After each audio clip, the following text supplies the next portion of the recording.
자, 일어나십시오. 예배드리겠습니다.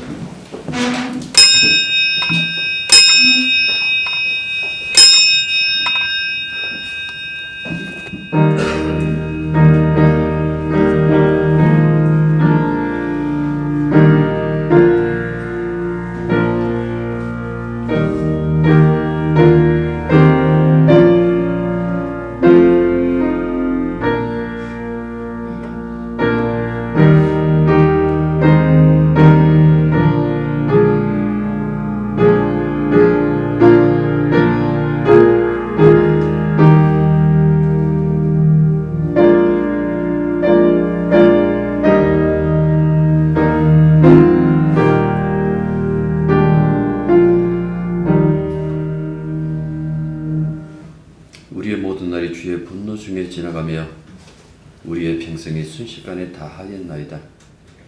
우리의 연수가 70이여 강건하면 80이라도 그 연수에 자랑은 수고와 슬픔뿐이여 신소기간이 우리가 날아가나이다.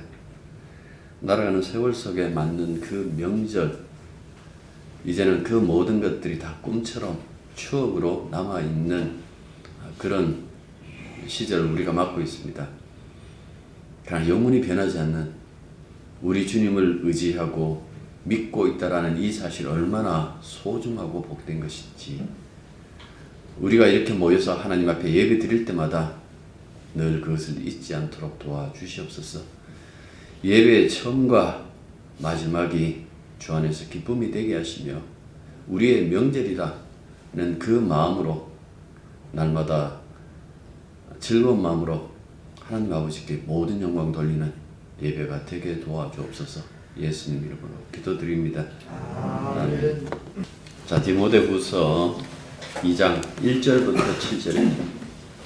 내 아들아, 그러므로 너는 그리스도 예수 안에 있는 은혜 가운데서 강하고 또 내가 많은 증인 앞에서 내게 들은 말을 청소년 사람들에게 부탁하라.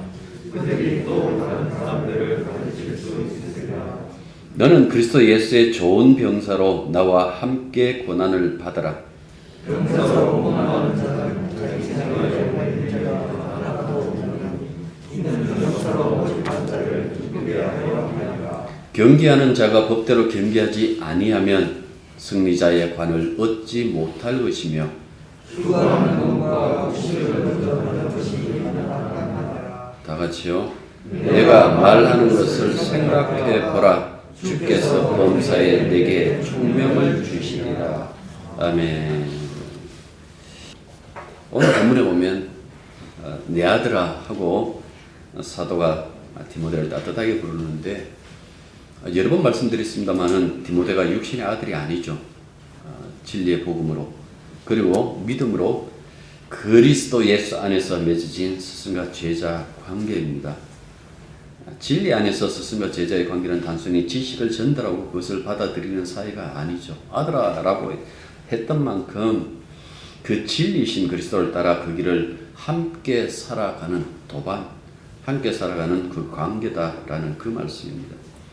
주님이 친히 말씀하신 대로 진리만이 우리를 자유롭게 하죠. 여기서 자유라는 것은 우리가 생각하는 것처럼 뭐 정치적이고 경제적인 그런 것들이 아니고, 성경에서 말하는 자유는 항상 죄로부터 자유입니다. 이게 진짜 자유니까요. 이 자유로부터 생명이 나오지 않습니까? 그렇기 때문에 항상 이 자유를 이야기를 하죠.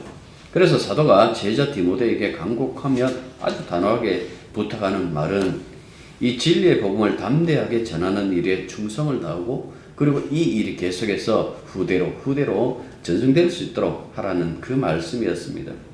자신이 이제까지 걸었던 그 길을 따라 걷고 있는 디모데에게 부탁하죠. 그래서 믿음직한 사람에게 복음을 부탁하면 그가 다음 사람에게 또 복음을 증거하고, 그것을 들은 다른 사람이 또다시 그 다음 사람에게 복음을 전파하는 것이다 라고 그렇게 말씀하고 있어요. 그래서 사도가 가장 먼저 디모데에게 꺼낸 말이 무엇일까 하니까 그리스도 예수 안에 있는 은혜 가운데 강해지라 라는 그 말이었어요. 왜 은혜 가운데 강해져야 되느냐라는 것은, 이 은혜 가운데 강해져야만 그 바울에게 들었던 그 복음을 다른 이에게 부탁하고 가르칠 수 있기 때문에 그렇습니다. 강하지 않으면 복음을 전할 수가 없는가라고 했을 때에 그 시대가 그랬습니다. 복음을 전한다라는 것은 어떻게 보면 목숨을 걸고 해야 될 그 일이기 때문에 강하고 담대할 수밖에 없었다라는 그 말씀이죠. 왜 이 복음을 계승시키고 전승시켜야 될까요? 그 이유에 대해서 사도 바울이 여러 번 얘기를 합니다만은 복음은 주님이 자신에게 맡기신 것이라고 그렇게 얘기를 했어요. 이 바울 신학이라고 해갖고 바울이 자기가 만들어낸 것 아니에요. 어떤 요즘 최근에 그 신학의 이 풍조들이 보면 이 바울 신학의 예수님이 하신 말씀과 약간 다르다는 쪽으로 그렇게 이야기하는 사람들이 의외로 많아요. 그래서 그렇게 얘기하는 사람들이 있는데 그것이 아니라 주님께서 자신에게 맡겨진 그 복음이기에 이것은 영원히 전달되어야 된다. 주님 오실 때까지 증거되어야 된다라는 그 사실을 가지고 지금 부탁을 하고 있다라는 그 말씀입니다. 인간은 진리인 복음으로만 구원돼요. 복음 외에 그 어떤 것으로도 구원되지 않는다라는 그 말씀입니다. 따라서 이 십자가 복음을 반드시 계승하고 전승하도록 요구하고 있는 거예요. 그리고 이때의 그 자세가 무엇인가 하니까 앞에서 나온 것처럼 강하게 혹은 담대함 그렇게 얘기를 하고 있죠. 이게 강하라라는 이 요청이요. 현재 수동태 명령형 현재라는 것은 삶 가운데 그러니까 이게 한 번 강해지는 것이 아니라 늘 강해져 있어야 된다는 것을 얘기를 하고 수동태로 쓰는 것은 그 강함의 원천이 네 속에서 안 나온다는 뜻이에요. 이 강함의 원천은 항상 외부에서 주어지는데 여기서 뭐라고 얘기를 했습니까? 그리스도 예수 안에서라고 얘기를 했잖아요. 그럼 도대체 디모데에게 그 강함을 누가 주신다는 이야기예요? 그리스도가 예수 그리스도가 그에게 강함을 주신다라는 그 말씀이죠. 그러니까 이 이야기 속에서 야 우리 마음 먹자 다짐하자라는 것이 아니라 모든 것을 주님께 맡기면 된다라는 그 뉘앙스를 지금 깔고 있다라는 그 말씀이죠. 주님이 너에게 능력이 되니까 주님께 너를 맡겨라 라고 그렇게 이야기를 하고 있다는 그 말씀입니다. 바울이 그 얘기를 하잖아요. 나에게 능력 주신 분 안에서 나는 무슨 일이든지 할 수 있었습니다 라고 이렇게 얘기를 했어요. 빌립보 4장 13절에서. 왜 그렇게 얘기를 했을까? 디모데가 연약함 때문에 바울이 포도주도 조금 서라라고 그렇게 얘기를 하잖아요. 그럼 사도 바울은 그 몸이 강했는가? 건강했는가? 안 강했어요. 바울도 연약한 그 몸뚱아리를 가지고 있었다라는 그 말씀입니다. 그런데도 불구하고 그 모든 것을 예수님에게 맡겼더니 내가 무슨 일이든 할 수 있었습니다라고 그렇게 고백할 수 있다라는 그 말씀입니다. 성도는 그리스도 예수 안에서 은혜로만 강해질 수 있는 거예요. 앞서도 말씀드렸지만은 구원에 관한 한 인간이 개입해서 된 적이 한 번도 없다라는 그 말씀이죠. 복음을 전하는 그 일을 사람이 하고 있지 않느냐? 라고 그렇게 얘기할 수 있잖아요. 수많은 선교사들이 지금 파송되어져 있고 이 땅에 수많은 목사들이 복음을 전한다고 이렇게 설교를 하고 있는데 여러분들 그 얘기를 할 때마다 사람이 없이 과연 되겠습니까? 라고 그렇게 말할 수 있잖아요. 그래서 이 부분에 대해서 착각하지 말라라고 사도 바울이 그 얘기를 해요. 누구보다도 열심히 있었고 누구보다도 정말 진지하게 그렇게 복음을 증거했던 사도 바울이 착각하지 말라고 그렇게 얘기를 하고 있는 거예요. 그게 뭐라고요? 은혜. 예수의 능력으로. 지금도 예수의 능력으로 하나님의 은혜로 그 일을 하고 있다라는 그 말씀을 하고 있는 거예요. 이제를 보면 충성된 사람들 세우라고 그렇게 얘기를 하잖아요. 충성된 사람들, 신실한 사람들, 믿음직한 사람들 이렇게 번역할 수가 있어요. 이 복음을 전승토록 이렇게 이런 사람들을 뽑아라. 이런 사람을 세워라 라고 했을 때에 사람 잘 뽑고 세우는 일이 무슨 일보다 중요하다 하는 것처럼 이렇게 들리잖아요. 근데 사실 그게 중요해요. 그 어떤 것보다도 지도자 자신이 신실한 선도해야 한다는 것은 분명하죠. 한국교회 가는 데서 후임 목사를 잘못 뽑아서 고통의 나날을 보내는 교회들이 굉장히 많아요. 서리 그 유명 교회.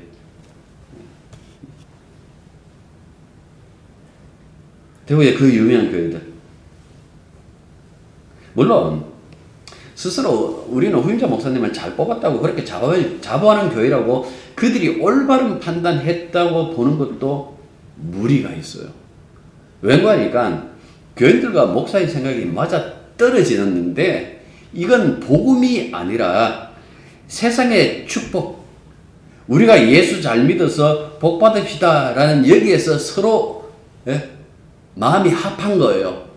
그래서 그 이야기를 잘하는 목사와 그것을 좋아하는 교인들이 만나면 그 교회는 굉장히 평안해요. 자기 교회 자랑거리가 많다라고 그렇게 얘기할 수 있는데 그런 교회도 적지 않다라는 그 말씀이죠. 그래서 사람을 온전히 세운다라는 것은 우리가 결정할 수 있는 문제가 아니고 주님이 개입하지 않으면 정말 어려워요. 교회가 있어야 되는 그 목적이 뭐예요? 이유가 뭐예요? 복음이잖아요. 네. 이 복음을 증가하기 위해 교회가 존재한다라는 그 말씀이죠. 사도 바울에게 맡겨진 그 십자가 복음이 이제 그 교회가 위임 받아가지고 그 복음을 유지하고 전파해야 되는데 이 일을 사람들이 못한다는 이야기죠. 이거는 주님의 능력이 개입하지 않으면 할 수 없다라는 그 말을 사도 바울이 지금 하고 있는 거예요. 이걸 읽으면서 우리도 사람을 잘 뽑아야지. 여러분들 사람을 잘 뽑는다라는 어떤 그 얘기를 하기 위해 쓰는 것이 아니라 그 모든 것은 주님의 능력으로 된다라는 것, 하나님의 은혜로 된다라는 그 이야기를 지금 바울이 하고 있는 거예요. 그래서 이 일이 참 쉬우면서도 참 어려워요. 왜 쉬우면서 어려운가 하니까 이건 우리가 무엇을 할 수 있는 그 입장이 아니기 때문에 그렇습니다. 그리고 무엇보다도 뭐라고 얘기를 합니까? 여기서는 이렇게 얘기를 하고 있죠. 여기서 분명히 이 부분을 얘기를 하는데요. 예수 안에 있는 은혜 가운데서 강해라 라고 이렇게 얘기를 해요. 도대체 왜 강해야 됩니까? 라고 하면 그 다음 보십시오. 3절 하반절에 보면 나와 있죠. 함께 고난받자. 사실 나와 함께 이건 뒤에서 얘기하겠습니다만은 내게 주어진 그 고난을 받아라라는 그 말씀이거든요. 고난을 받는다라는 것. 누군가 예수 믿으면 잘 삽니다. 잘 됩니다. 건강해집니다라고 얘기를 하면 되는데 예수 믿는다고 나아질 것 없습니다. 그러나 당신에게 진정한 평화가 주어집니다. 주님이 당신의 인생을 책임집니다. 그 영혼을 천국으로 인도하십니다라고 했을 때에 지금 먹고 살아온 문제도 급박한데 그런 얘기를 듣는다고 그 사람들이 마음이 움직일까라고 했을 때 움직이지 않죠. 복음은 미치지 않고서는 못 믿는 거예요. 고난의 길이에요. 뒤에도 나오지만 자기 생활에 얽매이지 않아야 하고 오직 주님만 기쁘게 하며 살아야 되고 게다가 고난을 받아야 되고 그러니까 이 길을 가는 거예요. 예수 믿는다라는 거. 3절 보시면 나와 함께라고 이렇게 되어 있죠. 개정대로 하면 바울과 함께 고난받는 것처럼 그렇게 번역했는데 사실 원어상에서는 그 뜻이 아니에요. 네가라는 네가라는 그 표현이 강조되어 있음으로 말미암아 성도라면 받아야 할 그 고난, 예수의 좋은 군사답게 너도 달게 받아라라는 그 의미예요. 그러니까 이 의미대로 한다면 예수 믿는다라는 것 그 자체가 고난의 길인데 그 길을 누가 즐겁게 갈 수 있을까요? 과연 그럼 디모데는 이 고난의 길을 갔을까요? 히브리서 13장 23절에 이 말씀이 있어요. 우리 형제 디모데가 풀려 나온 것을 알려드립니다. 어디서 풀려 나왔다는 이야기일까요? 감옥에서. 예수 전하다가 감옥에서. 그러니까 역사적 사실이 이를 뒷받침하고 있는 거죠. 그렇게 말하면서 4절부터 6절까지 주님의 일꾼의 그 자세를 세 가지를 비유하고 있습니다. 하나는 병사, 또 하나는 경기하는 자, 그리고 마지막으로는 농부, 이렇게 얘기를 하고 있어요. 너는 그리스도 예수의 좋은 병사로 라고 이렇게 말씀하고 있죠. 3절에 보시면 그리스도 예수의 좋은 병사. 여러분, 병사는 전쟁이 나오면 싸우는 사람 아닙니까? 그러니까 예수 그리스도의 병사라고 그렇게 말하면 예수 그리스도를 위하여 전쟁터에서 싸우는 사람이라는 그 의미예요. 전쟁하니까 그리스도인과 어울리지 않은 그 단어처럼 보이잖아요. 우리 늘 사랑해야 되고 늘 평화를 추구해야 되고, 근데 성경에 보면 그렇지도 않아요. 특히 구약에 보면 이스라엘을 출애할 때도 하나님께서 이스라엘을 뭐라고 불렀는가 하니까 나의 백성 나의 군대라고 그렇게 말씀하신다고요. 나의 백성 나의 군대라고 그렇게 말씀하시고, 홍해를 건넌 다음 특히 그들이 가나안 땅에 들어가고부터는 그들의 일상이 뭡니까? 전쟁이었죠. 그들의 삶의 자리가 전쟁터였고 일상의 전쟁이었어요. 그거는 구약이죠. 신약에서는 다르지 않습니까? 라고 그렇게 말씀하실 수 있는데요. 이게 성격이 달라졌을 뿐이지 그 전쟁은 여전해요. 신약교회 출현 자체도 전쟁의 연속이잖아요. 교회 자체에서도 싸움이 잦았죠. 심하게 표현하면 그리스도인들은 싸움꾼이었어요. 그런 싸움을 싸우지 않았다면 기독교는 지금의 복음 공동체가 아니라 유대교의 이단 혹은 유대교의 아류 그 정도에서 끝났을 것이다 라는 그 말씀이죠. 하지만 그리스도인들은 끝까지 싸워요. 물론 우리가 싸우는 싸움이 과거의 십자군 운동처럼 칼을 들고 가서 그 육신의 싸움이 사실 아니었어요.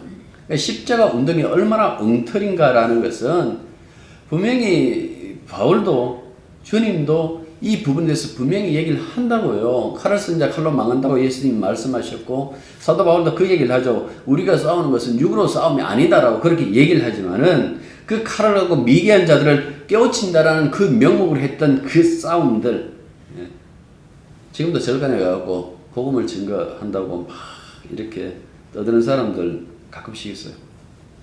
그게 진정한 싸움일까요? 그게 선한 싸움일까요? 진리에 대한 그 싸움이라는 것이, 그것이 여러분들 그런 모습으로 나타나는 것일까요? 주님의 삶이 어떻게 보면 싸움의 연속이었어요. 여러분 보험서를 읽어보시면 계속해서 예수님이 싸우시면서 이렇게 그 십자가 길까지 가신다고요. 왜 그렇게 싸우실까? 십자가가 인류를 구원할 수 있는 유일한 길이기 때문에 그래요. 그런데 주변에서 끊임없이 거짓 그 진리 제시하잖아요.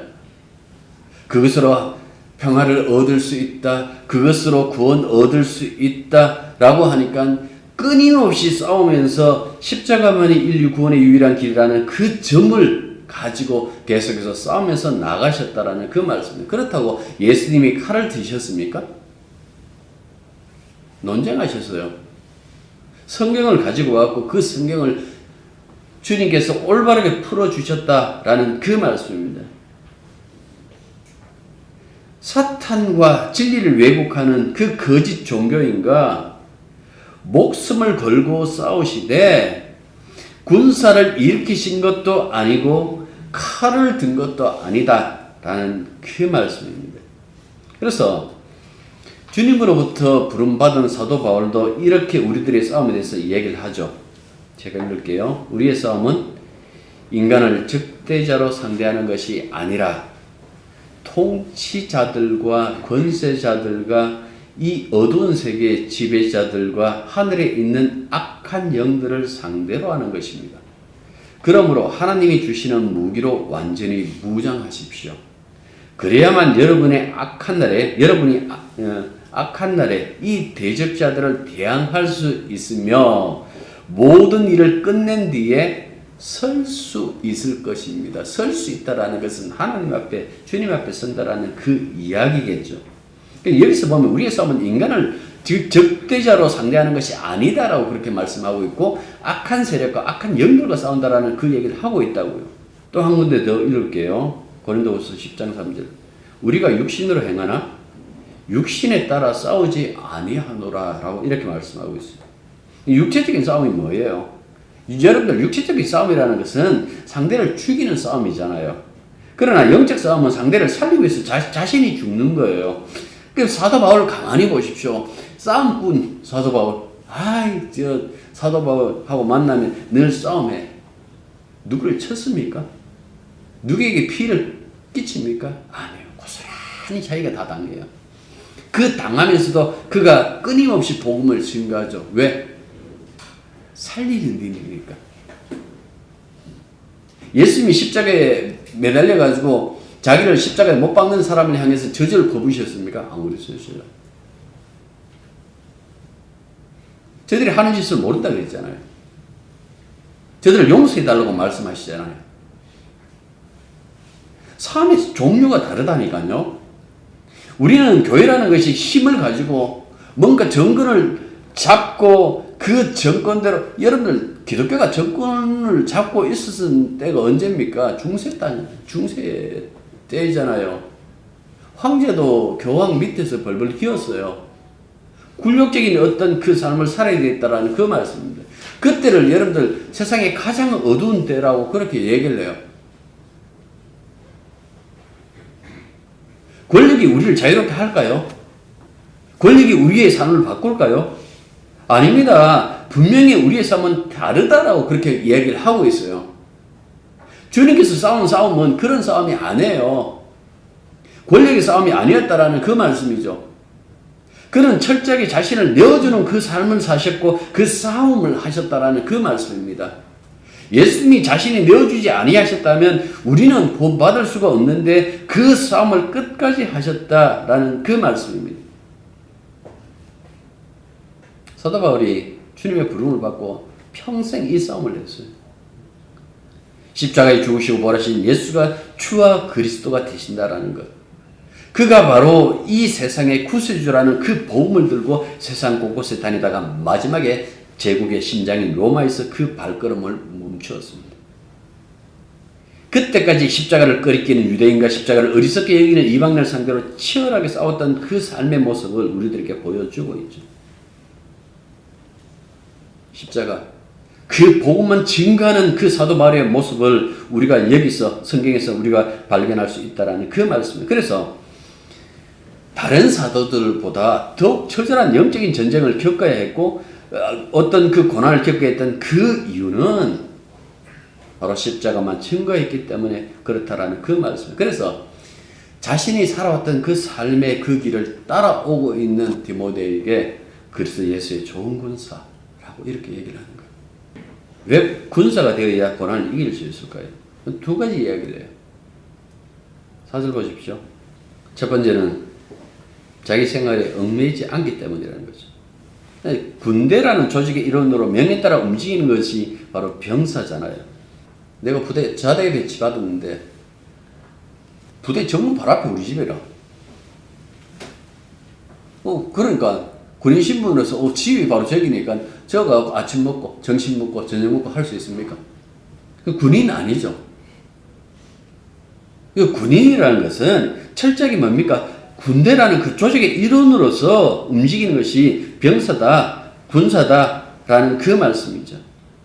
여러분들 교회는 주님의 몸 공동체라는 그 이야기를 우리가 에베소를 통해서 고린도 전후서를 통해서 많이 그렇게 했는데요. 성도의 삶이라는 것이 그리스도의 몸이라는 그 공적인 영역에서 벗어날 수 없다라는 그런 의미로 이걸 받아들이셔야 되는 거예요. 이걸 가지고 가정도 내팽개치고 직업도 내팽개치고 전도로 가자, 선교로 가자 그런 이야기가 전혀 아니다라는 그 말씀입니다. 나의 그 모든 삶이 언제나 이 공적인 그리스도의 몸이라는 이 교회와 연결되어져 있다라는 그 사실을 잊지 않고 살아가야 된다라는 그 말씀입니다. 이게 두 번째와 연결되어져 있는데요. 4절 하반절을 보십시오. 병사로 모집한 자를 기쁘게 하려 하기 때문이다라고 그렇게 말씀을 하고 있죠. 이 당시는 아마 전쟁이 나면 국민들을 다 이렇게 소집하겠지만 그렇지 않을 경우에는 보면 용병들을 굉장히 많이 썼어요. 병사의 목적이 뭡니까? 자기에게 있지 않고 모집한 자에게 있다라고 그렇게 말씀하고 있어요. 우리가 그리스도의 병사라면 누군가 왜 샀냐고 물으면 어떻게 얘기해야 돼요? 우리를 다시 살게 하시고 우리를 부르신 그리스도를 기쁘게 하기 위하여서 내가 산다라는 그 말씀입니다. 그러니까 여러분들이 어떤 일을, 어떤 직업에 있든지 어떤 일을 하든지 여러분들 그 일 속에서 나의 삶의 그 어떤 태도가 예수님을 기쁘시게 할까라는 것이 굉장히 중요하다라는 그 말씀이죠. 다 그냥 선교지로 나갑시다 하고 모든 거 다 내버려두고 선교지를 쫓아가는 그것이 진짜 참된 믿음이라는 것이 아니라는 그 말씀이죠. 우리의 삶의 그 모든 것이 예수님과 뗄래야 뗄 수 없는 그 관계 속에 있기 때문에 언제나 그것을 생각하면서 제발 좀 생각하면서 살아라라는 그 이야기를 7절까지 얘기를 하고 있는 거예요. 7절 마지막에서 예수님께서 주님께서 너에게 총명을 주시리라. 로마서 14장 7절과 8절. 이 굉장히 중요한 말씀이에요. 우리 중에 누구든지 자기를 위하여 사는 자가 없고 자기를 위하여 죽는 자도 없도다. 우리는 살아도 주를 위하여 살고 죽어도 주를 위하여 죽나니 그러므로 사나 죽으나 우리는 주의 것이로다. 여러분들 살아도 주를 위해서 살고 죽어도 주를 위해서 죽으십시오. 우리가 해야 될 그 일을 하는 것이 그 이야기를 하는 것이 아니라 사나 죽으나 우리가 주의 것이로다. 주의 것에서부터 벗어날 수가 없다라는 그 점을 지금 바울이 로마서 14장에서 말씀해 주고 있는 거예요. 그만큼 우리 한 사람 한 사람이 하나의 지체로서 교회의 지체로서 교회 그리스도의 몸 공동체에 소속되어 있다라는 그 사실을 말씀하고 있는 거예요. 사적일 수 없다라는 이야기죠. 개인의 생활에 매일 수 없다라는 그 얘기는 그런 의미가 여기에 담겨져 있는 거예요. 이스라엘 백성들이 가나안 땅에 들어가서 첫 전쟁이 여리고성 전쟁이었어요. 그 성을 진압할 때에 군사력으로 진압하지 않았다는 것은 여러분들 다 아세요. 근데 그 성이 무너지고 난 다음에 모든 것이 깔끔하게 끝나질 않았어요. 그 헤렘이었거든요. 하나님께 드려지는 그 전쟁이었는데 이 헤렘에서 이게 깔끔하게 끝나질 않았어요. 왜요? 아간이 자기 사적인 욕심을 부려서 그 중에서 온전히 바쳐진 모든 것이 하나님께 바쳐진 물건인데도 불구하고 그 일부를 훔친 거예요. 그러니까 아간의 범죄인데요. 그 아간이 고통을 당한 것이 아니라 이스라엘 공동체 전체가 고통을 당했어요. 물론 아간을 찾아내서 돌로 쳐 죽이지만 슬픔 가운데서 여러분들 한 사람의 그 잘못이 전체의 고통을 주고 있다라는 이 사실을 가만히 한번 생각해 보십시오. 우리의 삶이 개인적인 것처럼 그렇게 보여도 안 해요. 언제나 교회 공동체와 뗄 수 없는 관련이 있다라는 그 이야기를 이렇게 지금 표현하고 있는 거예요. 둘째는 이 바울이 경기자 예를 들고 있죠. 진리를 전승하려면 경기자와 같은 자세를 가져야 된다. 여기 보면 법대로 노미모스라는 이 단어, 노모스라는 것이 율법 쓸 때 이렇게 노모스라고 이렇게 쓰는데요. 이게 그러면 율법대로라고 이런 뜻일까? 아니에요. 경기 규칙대로, 정해진 규칙대로 해야만 승리의 관을 쓴다라는 그 이야기예요. 경기 규칙은 무엇일까요? 그건 나중에 얘기하고요. 88년도 올림픽 보신 분들은 다 뭐 연배가 이제 많으신 분들이죠. 근데 100m 남자 100m 결승 경기에서 캐나다의 벤 존슨 선수가 세계 신기록을 그 당시에 세계 신기록을 세우면서 금메달을 땄어요. 근데 며칠 뒤에 금지 약물이 발각되어서 금메달이 박탈되고 그 금메달은 그 당시 은메달리스트였던 칼 루이스에게 이렇게 돌아갔죠. 여러분들 그걸 생각하시면 되겠네요. 경기장에 정말 중요한 것은 선거가 아니라는 이야기예요. 규칙이 굉장히 중요하다라는 그 얘기예요. 그렇다면 우리에게 규칙은 무엇일까요? 우리에게 규칙은 주님처럼 그 주님의 뒤를 따라가는 것이 규칙이에요. 그 주님이 세상을 살아갔던 그 방식대로 살지 않는 것. 그가 자신을 내어주고 사셨던 그 삶. 그가 누렸던 그 자유. 그가 베풀었던 그 사랑의 모습. 그것 아닌 그 다른 것 가지고 예수의 뒤를 따를 수 없다라는 그 말씀입니다. 그래서 지난주도 말씀드렸습니다만 내가 착하게 살고 내가 흠없이 사는 것 그게 중요한 것이 아니에요. 주님이 가신 그 길을 함께하는 것이 굉장히 중요하다라는 그 말씀이에요. 아까 권사님 기도하신 것처럼 가지가 그 나무에 매달려져 있으면 절로 열매가 맺힌다고요. 우리의 그 어떤 열매라는 것은 절로 맺히는 그 열매, 주님의 방식으로 맺히는 그 열매였는데 그것 말고 다른 방식을 가지고 접근하는 그 모든 것들은 뭡니까? 반칙 쓰는 거예요. 그 박탈당해요. 마태복음 7장에 나오죠. 주여, 내가 주의 이름으로 이것도 하고 저것도 했다라고 했을 때 뭐라고 그럽니까? 이 불법을 행한 자들. 불법이 뭡니까? 주님의 방식으로 안 했다는 이야기예요. 주님의 방식으로 왜 그들은 못했을까요? 없으니까. 무엇이요? 성령이 안 계시니까. 주의 영이 안 계시니까. 그 육신의 방식으로 사람들이 가장 존경할 만한 그 행동을 가지고 그 사람들이 늘 어떻게 교훈을 주고 훈계하려고 하는 거예요. 그런데 그것을 뭐라고요? 불법을 행한 것이다라고 그렇게 말하고 있는 거예요. 많은 결실에 주목하지 마십시오. 정말 중요한 것은요, 주님의 방식이에요. 그래서 갈라디아서 5장 13절 보면 바울이 이런 얘기를 해요. 형제들아, 너희가 자유를 위하여 부르심을 입었으나 그러나 그 자유를 육체의 기회를 삼지 말고 오직 사랑으로 서로 종노릇하라. 여러분들 사랑으로 서로 종노릇하는 이것을 가지고 예수님의 방식. 왜? 마가복음 10장 45절 그 유명한 말씀. 인자가 온 것은 섬김을 받으려 함이 아니라 도리어 섬기려 하고 너희를 위하여 많은 이들을 위하여 자기 목숨을 내어주러 왔다라고 그렇게 말씀하신 것처럼 그 이야기가 고스란히 이 갈라디아서 5장 13절에서 이렇게 풀려져 갖고 우리들에게 전달해 주고 있는 거예요. 육체의 기회를 삼지 마십시오. 서로 사랑으로 오직 사랑으로 서로 종노릇 하십시오라는 그 이야기를 하고 있다라는 그 말씀입니다. 세 번째로 농부 이야기하죠. 농부의 특징은 수고인데요. 이 고생을 얘기를 해요.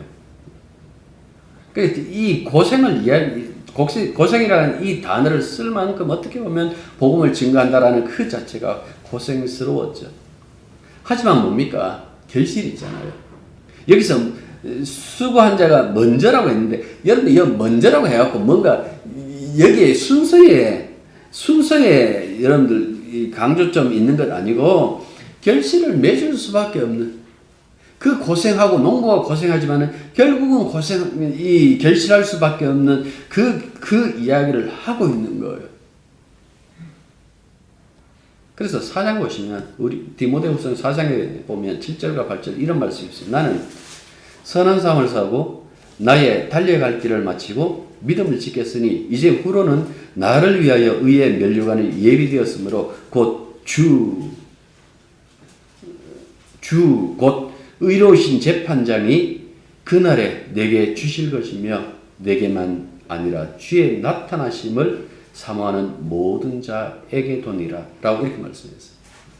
그래서 굳이 먼저라는 것을 우선이라는 것을 여러분들 하고 싶으면 야 내가 먼저 죽을게.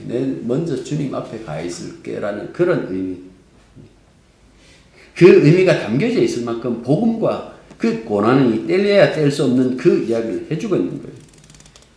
이렇게 군사에게는 사생활의 포기가 필요하고 경기자에게는 이 규칙 준수가 필요하고 농부에게는 이 고생이 필요하다라고 이렇게 얘기하는 것은 그만큼 뭡니까? 복음이 소중하다. 중요하다라는 그 이야기. 자신의 모든 것을 다 버린다 할지라도 복음이 소중하다. 왜? 그것이 진짜 인생이 담겨져 있고 그 진짜 생명이거든. 정말 그 진짜배기 생명이 그 안에 담겨져 있기 때문에 그 복음을 위해서 하는 그 수고에 대해서 이렇게 말씀하고 있는 거예요. 7절 보십시오. 내가 말하는 것을 생각하라. 주께서 범사에 내게 총명 주시리라. 주님이 주시는 그 총명으로 뭐 하실래요? 한 가지 있죠. 내가 가는 길. 나는 늘 세상 바라보면서 다른 사람하고 비교했거든. 비교하면서 나는 왜 이 사람보다 못하지? 그리고 다른 사람보다 또 나으면 나는 이 사람보다 낫구나라고 그렇게 판단했는데 주님의 총명이 오니까 그게 다 부질없다라는 것이 다 드러났어요. 정말 중요한 것은 다른 것이 아니라 내가 복음 안에 있다라는 것. 내가 말씀 안에 있다라는 것. 내가 주님 안에 있어서 주님과 함께 주님 가신 그 길을 걷고 있다라는 것. 그 발걸음이 그렇게 기쁠 수가 없다라는 그 말씀입니다. 그래서 이걸 요약해서 두 가지로 이야기를 하면 첫 번째는 뭡니까? 고난에 참여라는 것. 두 번째로는요. 그날이 오면 종말이 그날이 오면 구원의 상을 받는다라는 것. 그 이야기를 하고 있는 거예요. 그 이야기를 하고 있으면서 끝까지 복음으로 구원하는 이 일에 참여하는 것을 기쁨으로 알고 그 어떤 고통 속에 그 어떤 고난 속에서도 이 일에 매진하고 또 다른 사람이 이어서 할 수 있도록 하자라는 그 이야기가 오늘 본문입니다. 기도하겠습니다. 주님이 주신 그 은총과 그 사랑이 수천 년 이어서 우리들에게까지 주어졌습니다. 수많은 사람들이 희생하고 고생했지만은 그 이면에 언제나 역사하시는 그 주님의 능력이 주님의 사랑이 우리로 하여금 이 복음을 듣게 하시고 복음 안에 살게 하십니다. 끝까지 사랑하겠다라고 말씀하시면 한 번도 어긴 적 없으시고 세상 끝날까지 함께 하겠다라는 그 말씀 그대로 늘 우리 곁에서 우리들에게 복음으로 살아갈 수 있는 그 능력을 주셨습니다. 주님, 이 복음 안에 있는 것을 기쁨으로 여기며 듣지 못한 자들에게 이 복음을 증거할 때도 대가나 혹은 큰 열매를 바라고 하는 것이 아니라 주님께서 늘 역사하시는 대로 우리들에게 베푸신 것대로 정말 값없이 그냥 그렇게 복음을 증거할 수 있고 늘 우리의 삶의 자리에서 예수만 증거되는 것을 가장 큰 기쁨으로 하는 그런 저희들이 되게 도와주옵소서.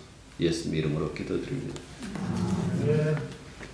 이제는 우리 주 예수 그리스도의 은혜와 하나님 우리 아버지의 크고 놀라신 사랑과 성령의 교통하심과 교제하심이 진실로 그리스도 예수의 좋은 군사로 주님 가신 그 길, 주님의 규칙, 주님의 그 열심, 주님이 맺었던 그 열매에 참여하는 것을 가장 큰 기쁨으로 여기고 만나는 사람들마다 복음을 자랑하기로 다짐하는 당신의 자녀들 위해 이제로부터 항상 함께 있기를 축원합니다.